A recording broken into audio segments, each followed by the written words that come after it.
రేల చెట్టు అనే ఒక చెట్టు ఉంటుంది సార్.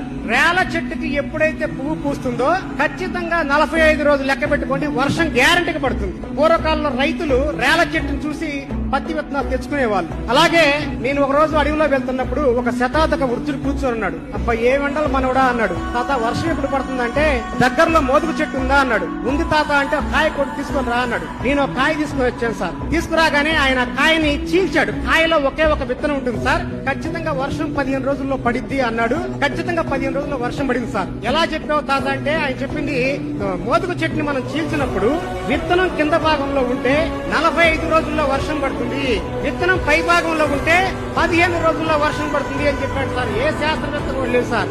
అలాంటి ఎంతో మంది వృద్ధులు చనిపోయారు సార్. ఒక వృద్ధుడు చనిపోతే ఒక లైబ్రరీ కాలిపోయినట్టే మన వృద్ధుల్ని గౌరవించుకోవాలి.